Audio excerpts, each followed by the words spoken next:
Daniel and I were fortunate to have a conversation with Amit Saraogi and Anshuman Lath to understand how they leverage renewable energy solutions in improving economic activities at the rural community level in India. Please have a listen. My name is Bolaji Akinola-Alli, and co-hosting with me today is Daniel. We have two special guests with us today. One is Anshuman Lath, the co-founder and director of Oorja Solutions. We also have Amit Saraogi, the CEO and co-founder of Oorja Development Solutions. And the topic for today will be lessons from South Asia, rural electrification in India. So let's get to it. Maybe we'll start with Amit. Would you mind telling us a bit about yourself, your background? Yeah, sure. Thanks for that introduction, Bolaji. So here, my name is Amit Saraogi, and I am co-leading an organization called Oorja Development Solutions. And we work at the intersection of renewable energy and sustainable agriculture. So we see ourselves as a farming as a service company powered by renewable energy, mainly solar. In some cases, there can be solar plus storage. And we serve smallholder farmers, a very small land holding along the agricultural value chain. And because in India, despite an urgent need, around 85% of farmers cannot afford to invest in technologies like solar. And instead, they're relying on very polluting and expensive diesel generators. So what Oorja is doing is helping close this gap by financing, installing, operating, and maintaining off-grid distributed solar energy systems for community use. And then it's selling affordable and reliable three services as of now: irrigation, solar milling, and solar cooling or refrigeration services. And all of this on a pay-per-use basis. So what our innovation really is taking this to the last mile. It's an inclusive and sustainable model so that we can reach the last farmer in the villages. So yeah, that's roughly what Oorja is doing. And as for me, my background is I started off my career as a consultant in the Big Five, doing tax consulting and also moving around into financing. And thereafter, I switched careers by going back to school, getting myself a degree in international development. I worked with UNICEF doing consulting projects again in West Africa and also in South India. Then I came across social entrepreneurship around 2013, where I had a fellowship called the IDEX Fellowship that exposed me to this idea of using market-based approaches for development. And soon after, I met my co-founder at a workshop in Europe. And that's how the idea behind Oorja was developed. And here I am, for the last 5 years running this organization. Well, thank you very much for that introduction. And well, it sounds like Oorja is doing some really, really important and good work, especially in the agricultural sector. Anshuman, would you like to tell us a bit about yourself as well? Yes, sure. Bolaji, thank you. My name is Anshuman, and I work with a company called Oorja Solutions Private Limited. Oorja essentially means rural energy. And we started this company in 2007. And for the last 14 years, we have been focusing on community scale renewable energy projects for remote communities. So we are known mostly for our microgrids, which we have set up around 75 for communities. And but we do a lot of solar water pumping, both for domestic water usage and for irrigation for communities. And we also work with biogas-based cooking grids for communities and institutions. So we would have set up close to 325 such community-scale projects in remote parts of India, and impacted over 100,000 people doing these projects. So in the last 3 years, we've also started looking at overseas work and have made some forays into Africa, having done some research in Ethiopia, and have now designed and done the procurement for 2 villages in the south of Africa, where we should be implementing once the lockdown restrictions end. So we have a very close intention to work in Africa going forward. Well, like I said to our listeners, there's a very important guest that we have today. 2 people, 2 ideas touching the lives of thousands of people. Thank you very much for coming to the podcast once again.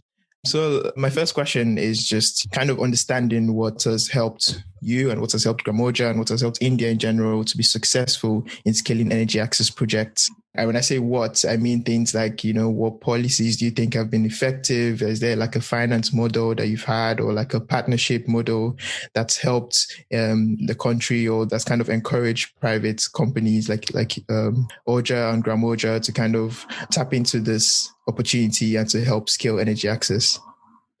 So when we started, when we did our first pilot project, it was actually a household energy project. At that time in India, about 300 to 400 million people did not really have access to the national grid. And so, electrification was lacking in rural areas. And therefore, we decided to actually, build a mini grid. This mini grid was a 5 kilowatt capacity, and it is still up and running, and it's powering an entire village that was off grid at that time. But since then, the grid actually has arrived. That is, the national government grid has arrived.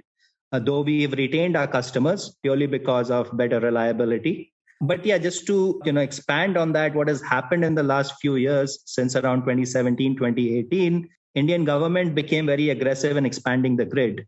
So they had a program called Saubhagya, which is a household electricity program, where the idea was to connect 100% of the households in India, and mainly targeted at rural areas that were lacking access to energy, which they've done a pretty impressive job of actually building the infrastructure, laying the distribution lines and getting to each home. So what has happened is the debate has now moved from access as far as household energy is concerned to more about reliability. So the national grid is still very unreliable, intermittent, and has lots of quality issues. And that's because of the DISCOMs being under huge financial stress.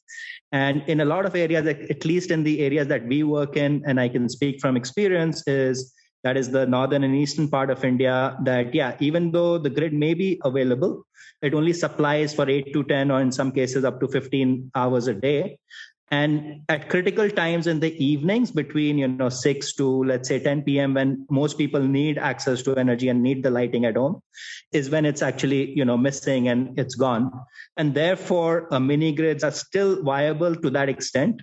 So coming back to our own experience of having done a mini grid project in 2017, and then the grid started expanding, and we realized that we need to remain financially viable. We'll have to find other ways of doing business. That's when we pivoted to actually doing productive uses of energy.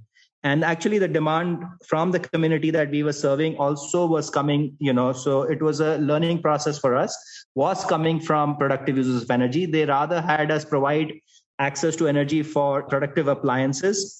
And given that most of rural India is relying on agriculture for their livelihood, it was pretty obvious that, they needed access to energy to run their productive use appliance within the agricultural value chain. And that's how we actually started off by, launching community solar pumps, which we can get into more details later.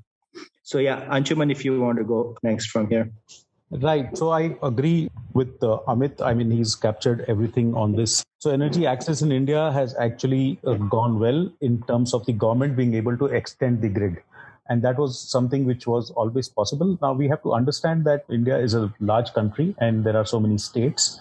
So there are some states which do better than others in terms of governance and other issues. So the power quality in the villages is also a function of the governance in these states. So the state electricity boards, or the DISCOMs as we call them, as Amit said, are under a lot of stress. And sometimes it makes sense for them to give less power to the villages where the collection efficiency for the subscribers or the customers is low. So in order to keep their losses low, they kind of want to give less electricity to such households. So that is a concern. And the biggest output of that concern remains productive uses, because people then don't set up small industries or lathe machines or even milling machines because they would not be guaranteed good quality power. So while the infrastructure has reached most of India, the quality of power remains a big issue in many states of India, and it goes up and down. So there are places which get better and then places which get worse. So this is a moving target all the time. And as a result, you will not see too many energy access companies developing out of India. So you will not see hundreds of companies which have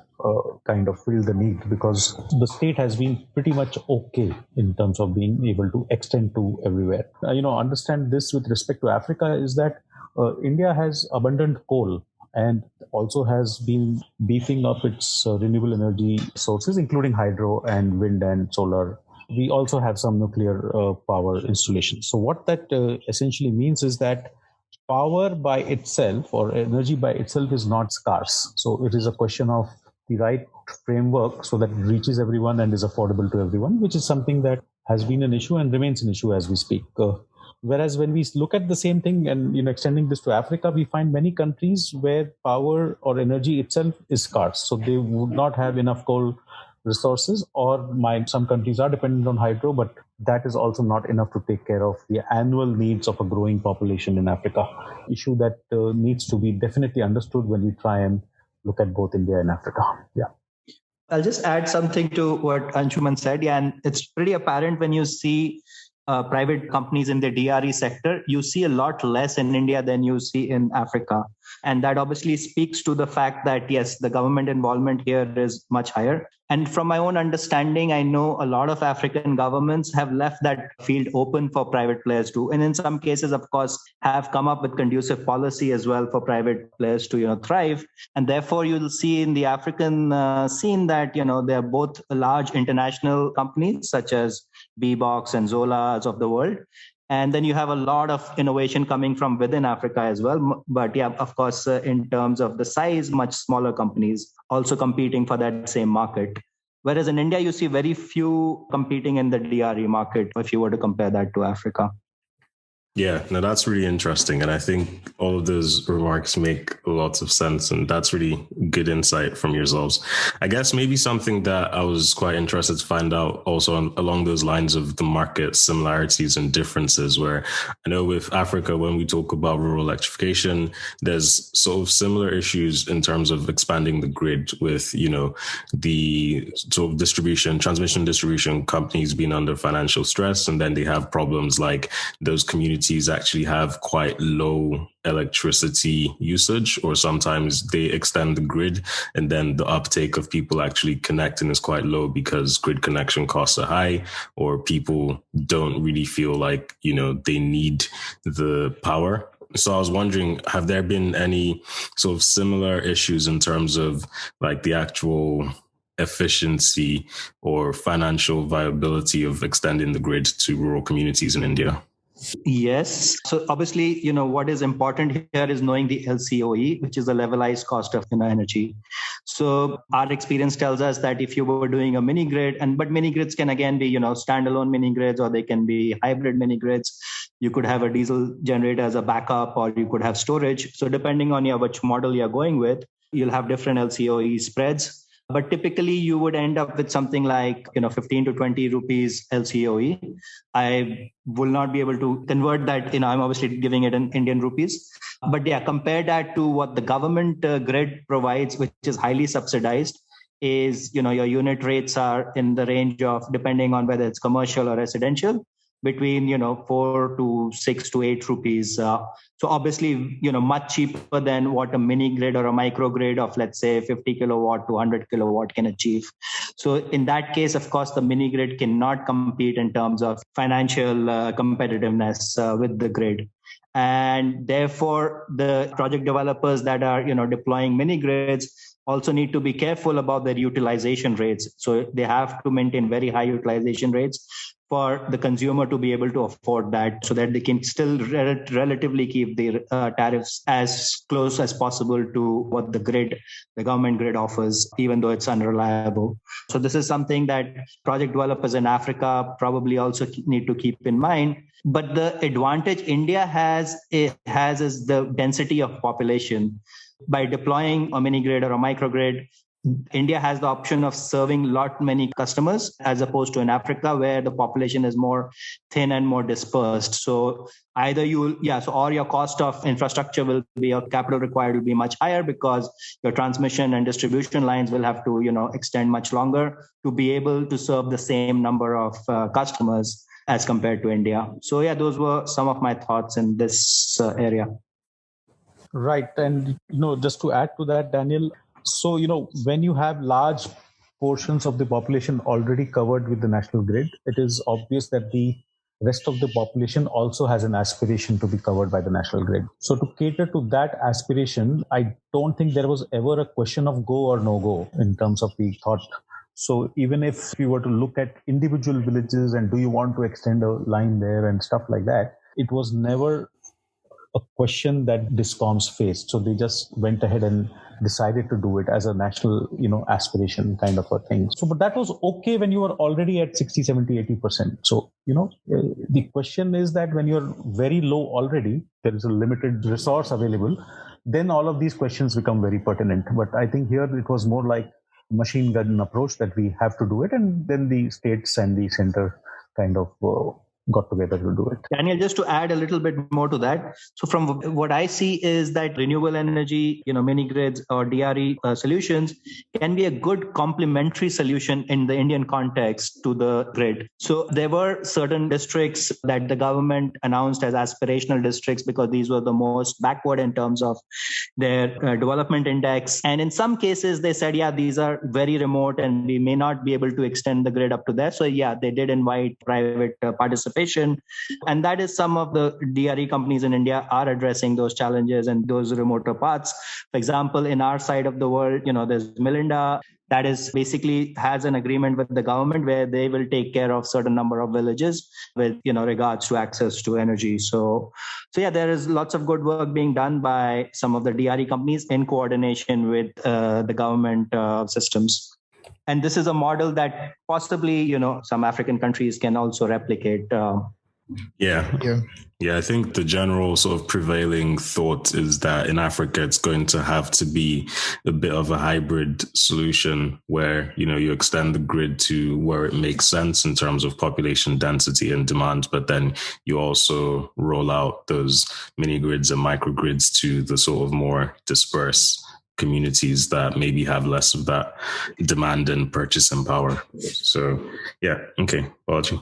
Yeah, you mentioned briefly, Amit, there about productive use and how you can, use it to meet the needs of communities as, like you said, like a large proportion of India's population rely on agriculture, and you saw that as a niche for you to use renewable energy solutions to kind of provide electricity to meet their needs. I just wanted to ask, so how do you establish the needs of the society? How do you establish if a society should probably do more milling or more irrigation? What model do you use to achieve the needs of that society? What kind of process do you go through to kind of familiarize yourself with the society and also with size and rights? Setting up a mini grid and not really knowing how maybe quickly or the population is going to rise, but ensuring that the solution you provide is still sustainable. So I just wanted to understand more about, the productive use, maybe give us a few examples you've had. And So Bolaji, in our case, we have a pretty extensive and robust system of, understanding the pain points of our customer. So we do conduct, very extensive demand assessments. So these are surveys, needs assessment surveys. So we start off by desktop research of where the problem is the most acute. So we've obviously identified geographical areas within India where we work, and for several reasons. Then once we know that, then we look at districts that are severely affected. These will generally be, areas where there is a very high reliance on diesel generators by farmers, and especially smallholder farmers. When I say smallholder farmers, I mean ones that have less than 2 acres of land holding. And especially in irrigation, you find that nearly, 80% of them are relying on diesel generators for their irrigation needs. Others, of course, doing it with rain-fed irrigation. So which is very high, expensive and polluting. And it's only becoming because the Indian market was deregulated a few years ago. So earlier, there were subsidies provided on both diesel and petrol as well, but that has been done away with. And now it follows, obviously, the market demand supply curve. And it's only been rising. And so that's one. And then we go into those communities. And again, because we are not experts and don't know those communities very well, to be able to have some sort of trust, we go through local partners. When I say local partners, it is local civil society organizations, NGOs that have already been working extensively with those communities over 8, 10, 15 years. They already enjoy that trust and that network. So they help us with, introductions, but also, mobilization and awareness. Then we conduct what we call focus group discussions, to first understand the needs of the community, broadly, and then we get into doing individual needs assessment surveys. And we have a good sample size, in every community, we do like 30, 40 surveys. Then with that data, that allows us to know if the solutions we are offering will work over there, we need to customize them, or that solution is not viable for that community. So that's our way of understanding. And so there are parts of the country where we know the demographics are very similar and, the problems are very similar. So that solution will pretty much work in all of those areas. We still have a pretty strict site selection criteria to make sure that, both we will remain commercially viable as a business, but at the same time, we'll be able to deliver the impact that we intend to, which is basically to increase productivity and also their income. So what happens, I'll take the example of irrigation quickly, is so if we figure out there is a huge need for, more reliable and affordable irrigation, because they were relying on, what are some of the drawbacks of diesel gensets is that, one, there's a lot of drudgery involved. They have to carry it to the field, bring it back home. Of course, it releases, toxic fumes. It requires a lot of maintenance. And then, of course, the running cost of diesel generators, because of they need to buy the fuel or they need to rent this diesel generator from another farmer, is quite high. So our solution is 20 to 30% cheaper than the current expenditure on that solution, given it is solar powered. Also, it is a one-stop shop. So then it's hassle-free and they just have to come. It's on demand. And those are some of the benefits that they derive from switching from diesel to solar. And but this has to be well communicated to them, because a lot of them would have not known of solar solutions before. So they will be a bit hesitant in the beginning, not knowing what, they're signing up for. So once you allay all of some of these fears and they move, and then by way of demonstration and, other farmers and word of mouth, they learn about it and they come and see it for themselves and they realize the benefits. So what solar pumping in our case has allowed farmers to do, they have been able to do, instead of 2 seasons, they moved to 3 cropping cycles. They've been able to diversify. They've been able to move to growing high value crops. And the kind of productivity increase we are seeing is nearly about 50-60%.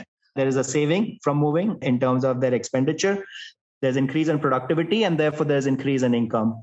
And so, the increase in income we are seeing is something up to, 70-80% in comparison to what they were doing before when they relied on diesel. So, so that's the kind of, landscape in which we are operating in terms of productive use in the agricultural value chain.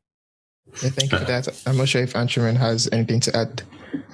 Yeah, so Bolaji, your question is for an external person to come into a community and decide what they should do more is not so relevant, because if it is an underserved society, there is a latent demand which is already there and you try and address that demand. And the best way to establish that is also through local contributions and pricing.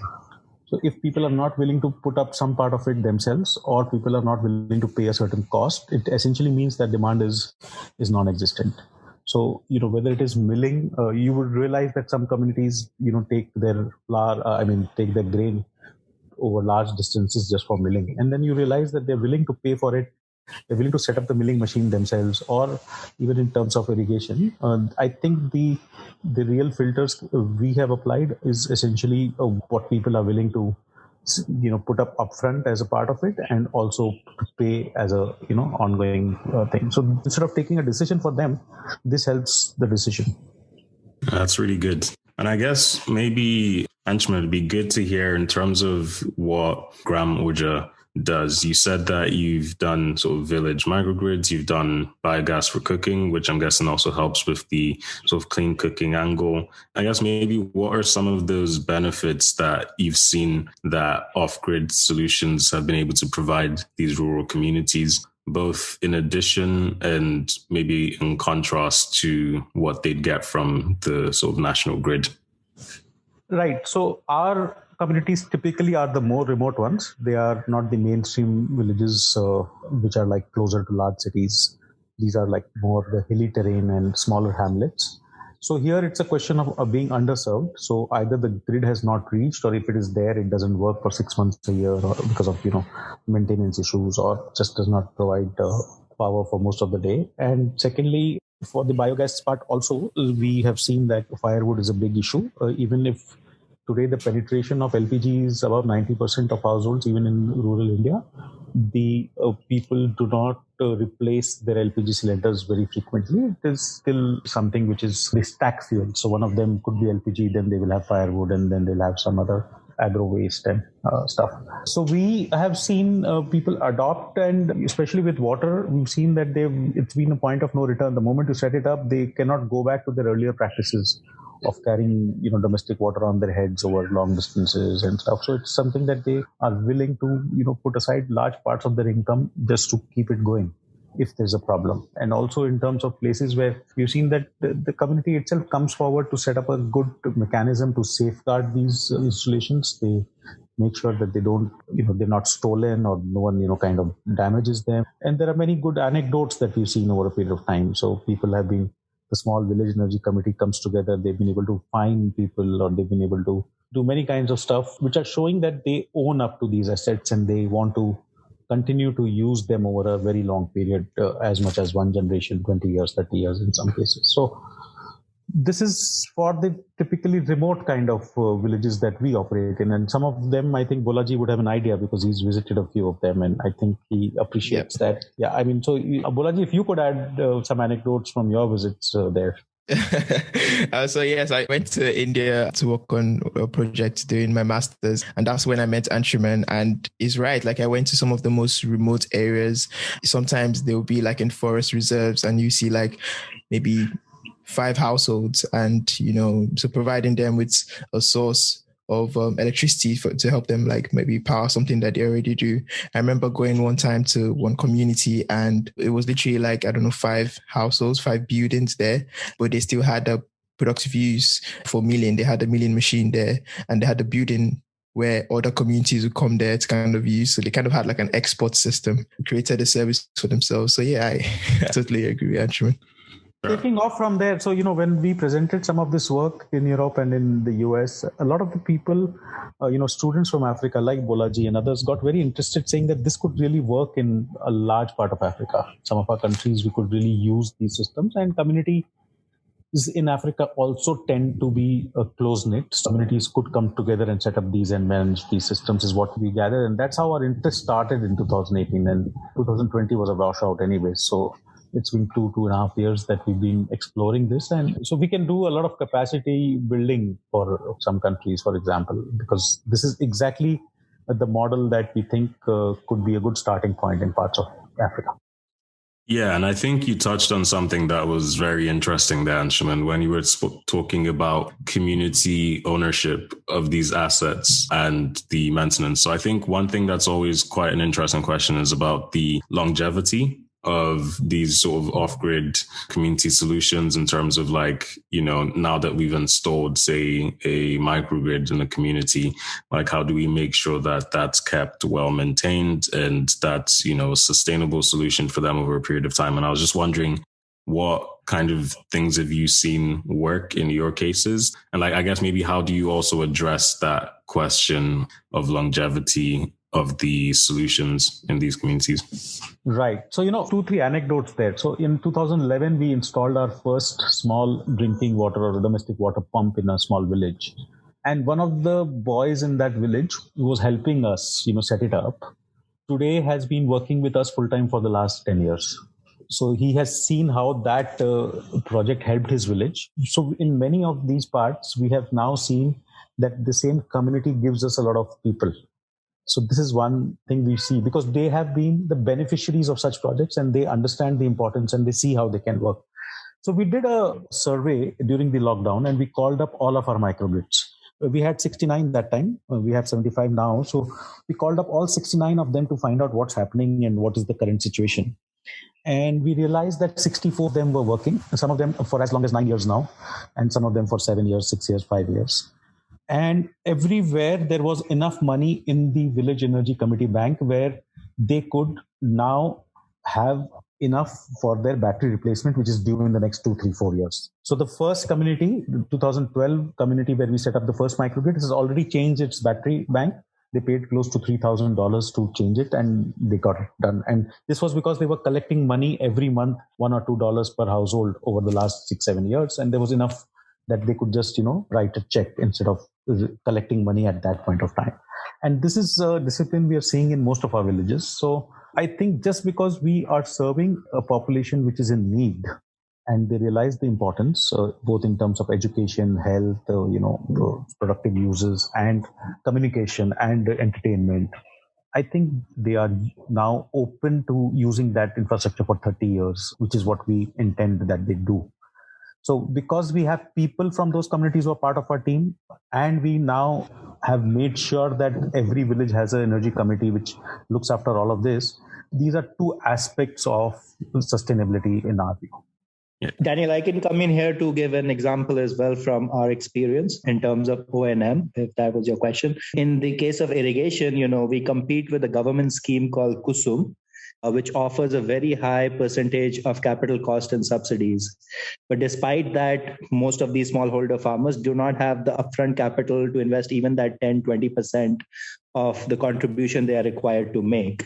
But anyway, talking about O&M, so this government scheme does offer a very high capital subsidy to acquire and install a solar pump. But then there is no laid out component of O&M throughout its lifetime, which is about 20 years. Whereas as opposed to that, in our solution, we have feet on the ground. We have a local team for servicing, and having outstanding customer service is one of the bedrocks of what we provide. So that's one of our unique selling points, and therefore we ensure that for the entire lifetime of that asset, there will be people available from a technical viewpoint, but also to address all other concerns of those customers. So we have like a person who's hired from the community, who's the operator. And so it's a farmer who doubles up as an operator, but also he or she also engages in their own farming practice as well. And then you have a solar technician with the skills they need to be able to address to any technical issues as well, besides payment collection and a customer service agent.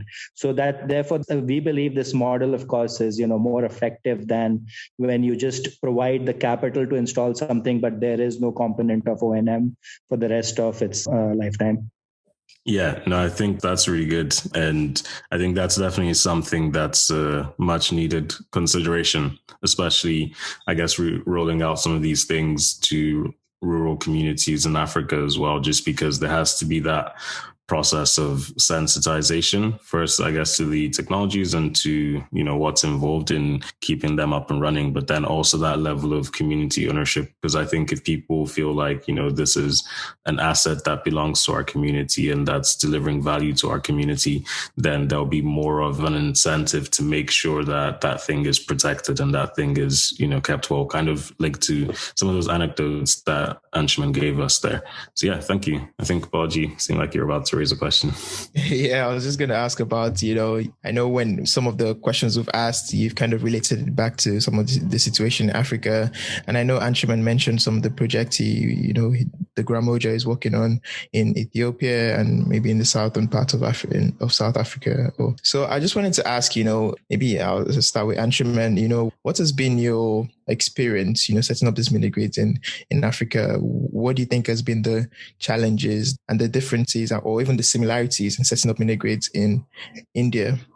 Oh, okay. So, one is that in India, in the villages, the social structures are very different to those that we find in Africa, because in Africa, we find that there is a chief or someone who's like almost directly reporting to the head of the government or the king, or, he's like, and kind of decides on everything and can make or break a project. Whereas in India, these social structures are different. So people are kind of quite independent and they take their own decisions. So this is one of the experiences we got. Secondly, I think the supply chains for almost all products are so much more established in India than in Africa, because either we make a lot of the things here, or even if there is import, this is a big enough country that the supply chains are quite well established. Whereas in Africa, I think there are many, many import restrictions, especially with countries which have foreign exchange issues. So these are two things that we've already encountered. However, we think that the population, the people themselves are quite alive to this and are enthusiastic about these projects. So I think the ability to form village teams, the ability to get people involved, to I think that can be replicated, and obviously every small geography will have its own small, rectifications and modifications that we will need. But by and large, this seems to be a large part of the answer, a large part of the answer to energy access in Africa. But even the funding there, what we are seeing going forward is pretty much, bypassing communities. So people in governments there believe that they know best, and that's true also for India, and that's I think how the world works. But I think communities also know best what is for themselves, for good for them. So this is where I think there is a big opportunity that you could bypass some of the mistakes that governments make and make money available for the local people to choose their suppliers. So if you allow communities to decide on who should do what in their village, the chances are that people will be accountable to their customers rather than being accountable to the government. And I think that is something which, if people can understand, there could be a very big change, a welcome change. I think actually, as you were just speaking there was something that came up in my head as a question. So I was thinking, when you do these projects in India around electrification, is this kind of I guess maybe, is there a planning and permitting process you have to go through, or do you just go sort of straight to communities? Because me thinking in a couple of different African countries, they have like rural electrification agencies that I imagine would probably be project partners with the private developers who go and develop these sort of mini and microgrids at rural community scale. So I was wondering, is that something that a similar process you have to go through in India, maybe if there's a rural electrification agency, but then also if you're working with maybe local governments, and how that can either, slow down or speed up the process? Right. So it's pretty fast here and it's pretty decentralized. So you can just go to the community, and if they want, you can do it. So it's not something, so you can't do it in licensed areas like large cities, but to set up a mini grid in an unlicensed rural area, any part of the country, it's absolutely permissible. And there is no problem. But in Africa, I think everything needs licenses and goes all the way to parliament in small countries, and it takes a lot of time. So I think in many places we've spoken with a lot of energy access companies who are present in Africa, and they are also finding that this is a big bottleneck. And that increases costs, because if you have to wait 6 months, how do you justify the presence in a country? So only very, very large companies can then play for the long term in such places. And that's what is happening in many parts. So Daniel, my understanding is that in India, like Anshuman said, if you're operating in rural areas, you don't really need licenses. But to be more specific, my understanding is that if your systems any one system is under 100 kilowatt capacity, then there is no licensing required. Beyond that, it is from state to state, because electricity is a state subject, although the Ministry of New and Renewable Energy at the center does issue guidelines and draft policies, but it is up to the states to adopt and regulate those. So for example, in Uttar Pradesh and Bihar, where we operate, if we are deploying anything under 100 kilowatt capacity, then there is no interference by the state, unless you are receiving capital subsidies or other support from the government. Then there could be certain regulations that you are administered by, otherwise not.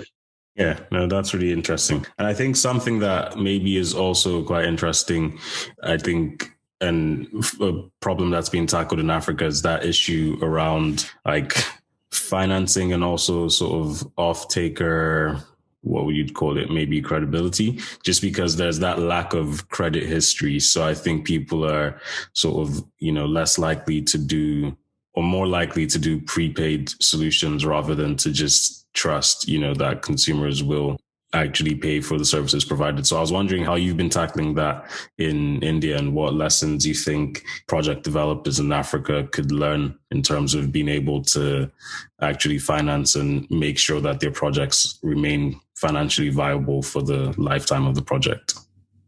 We might want to learn from Africa. From what I understand is there need to be cross-pollination of ideas, right? It's not that India is doing better in every respect. So in fact, our understanding is that Africa is far ahead when it comes to PayG services and financial inclusion. And you have that enabling environment and that ecosystem, and you have players like, for example, Solaris or Angaza in Africa. And whereas that market is not mature enough here in India. So we tried doing that in our early projects, and the transaction costs costs were too high, and you had to involve quite a few different stakeholders to be able to get to that level of automation and so on and so forth in terms of providing consumer finance.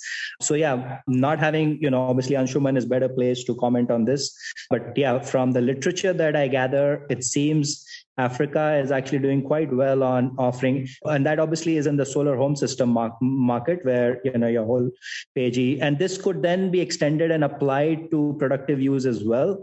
And I'm seeing that is already happening with companies like Sun Culture or a few other irrigation companies that are offering irrigation solutions in Africa as well. Except that, so what happens is that when your product or your service is priced below about, let's say, $100, it's easy to go with a pay service. But when you move, you climb up that ladder and you move to appliances that cost much more, then I guess it becomes a bit more challenging on over how, what time period are you going to be recovering that if you're passing ownership of that asset to the consumer and so on and so forth. So there, I think, in my opinion, Africa is a bit ahead of the curve than India is. Right. So, Daniel, on that front, I don't think it's very easy to categorize people as being trustworthy or maybe not trustworthy. So I think how these communities behave is they also look at the intent of the person coming and interacting with them.